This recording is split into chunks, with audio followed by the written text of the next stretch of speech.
Hello, friends, and welcome to Adventures in Pixieland.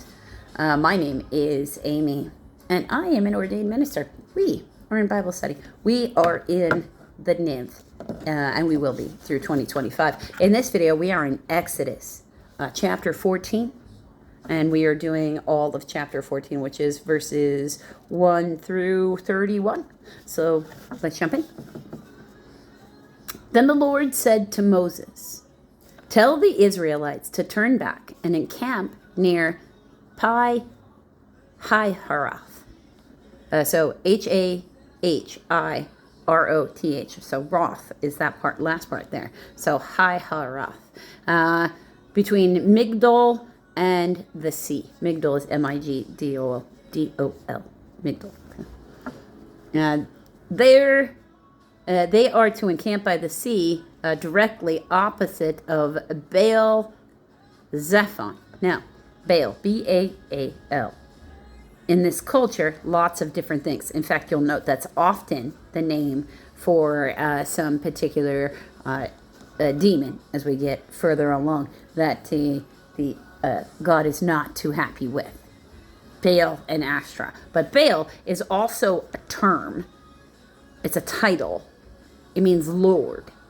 So in this case, it could be Baal Zephon is named after this Lord named Zephon, and not necessarily a demon. Now, it could be a demon named Zephon. I don't really know because I wasn't there.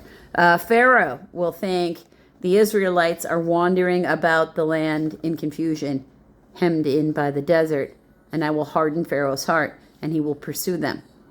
But I will gain glory for myself through Pharaoh and all his army, and the Egyptians will know I am the Lord. So the Israelites did this.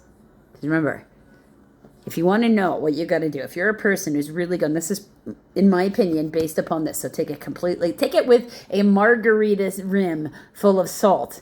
For the margaritas, I don't even drink anymore, okay? So if you're paying attention over and over again, and you're wondering what you got to do to get the good Lord's support, remember, it's always about the glorification of Him, not about anybody else. If you're seeking to boost your ego, He's going to seek to not do that. If, however, you're His instrument to doing something, and that can be glorified to Him, then He is much more likely to go through this. And you can hear that in David's Psalms. When the king of Egypt was told that the people had fled, Pharaoh and his officials changed their mind about them and said, "What have we done? We have let the Israelites go and have lost their services." Their services, like it was voluntary. Verse 6. So he had his chariot made ready and took his army with him. He took 600 of the best chariots, along with all the other chariots of Egypt, with the officers over all of them. The Lord hardened the heart of Pharaoh, the king of Egypt, so that he pursued the Israelites who were marching out boldly. The Egyptians, all of Pharaoh's horses and chariots and horsemen and troops, horsemen they have here with an A, charioteers, so horsemen are the charioteers, pursued the Israelites and overtook them as they camped by the sea near Pi Hahiroth, opposite of Baal Zephon. As Pharaoh approached, the Israelites looked up, and there were Egyptians marching after them. They were terrified and cried out to the Lord. They said to Moses, "Was it because there were no graves in Egypt that you have brought us to the desert to die? Did you bring us out here to die out here because they didn't have any place to bury us there? What have you done to us by bringing us out of Egypt?" And remember, they know Moses was raised as an Egyptian. So they're like, have we fallen for an Egyptian plot? And this guy was just playing for us. Okay. "Didn't we say to you in Egypt, leave us alone? Let us serve the Egyptians. It would have been better for us to serve the Egyptians than to die in the desert." Moses answered the people, Do not be afraid. Stand firm, and you will see deliverance from the Lord will bring you today. The Egyptians you see today, you will never see again. The Lord will fight for you. You need only to be still.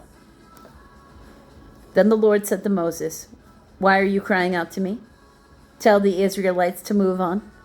Raise your staff and stretch out your hand over the sea to divide the waters so that the Israelites can go through the sea on dry ground. It will harden the hearts of the Egyptians so that they will go after them. And I will gain glory through Pharaoh and all of his army, through his chariots and horsemen. The Egyptians will know I am the Lord, when I gain glory through Pharaoh, his chariots, and his horsemen. Then the angel of the Lord, who had been traveling in the front of Israel's army, withdrew and went behind them. The pillar of cloud moved from in front and stood behind them, coming between the armies of Egypt and Israel. Throughout the night, the cloud brought darkness to the one side and light to the other. So, like a shield, right? Blocking out whatever light there might be.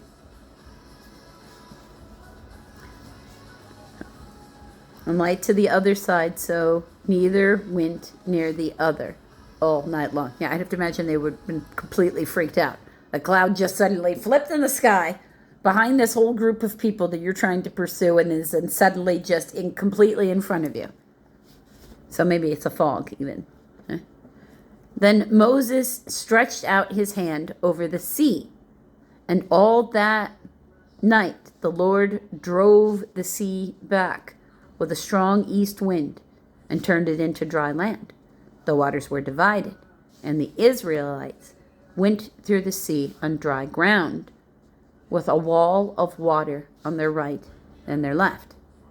So that's quite a sight. Can't imagine. The Egyptians pursued them, and all Pharaoh's horses and chariots and horsemen followed them into the sea. During the last watch of the night, the Lord looked down from the pillar of fire and cloud at the Egyptian army and threw it into confusion. He made the wheels of their chariot come off, so they had difficulty driving. Yeah, their wheels got stuck in the mud. And the Egyptians said, let's get away from the Israelites. The Lord is fighting for them against Egypt. So people took this resistance to mean, hey, maybe we should stop, which is my first recommendation when you hit resistance. Minimally, just to analyze why there's resistance before you keep trying. Whenever I've tried to keep pushing past resistance in any 3D fashion, I tend to break things. So, minimally, I've learned that if you don't want to replace that thing, stop and take another look. So, verse 26. Then the Lord said to Moses, stretch out your hand over the sea so the waters may flow back over the Egyptians and their chariots and horsemen.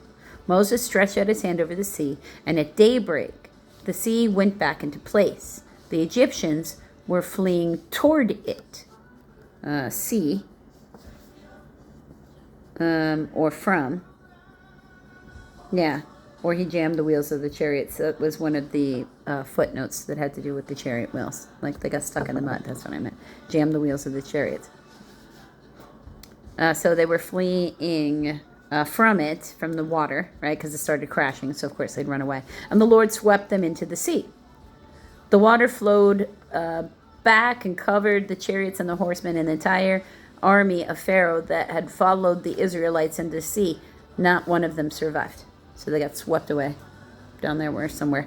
But the Israelites went through the sea on dry ground with a wall of water on their right and on their left. That day the Lord saved Israel from the hands of the Egyptians, and Israel saw Egyptians lying dead on the shore. And while the water splashing things around, I'll do that.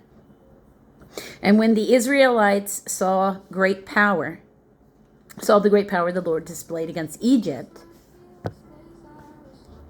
against the Egyptians. And when the Israelites saw the great power the Lord displayed against the Egyptians, the people feared the Lord and put their trust in him and in Moses his servant. Because they kind of went like, whoa, dude, how you do that? I think we're going to need to pay attention here, because he can do things that they're not supposed to be able to do. Because, they were, in their entire lifetime, the Israeli people were always slaves. They didn't remember not being slaves. It was 430 years. The fact that they could do things that even an Egyptian was allowed to do might be news to them. Because that's what happens when somebody gets institutionalized that way. I guess that's what that is. It's the institutionalization of an entire group of people. And we've seen it playing out since then. So it's hard to even argue. Because, history, if you don't learn from it, you repeat it. Welcome to the human condition.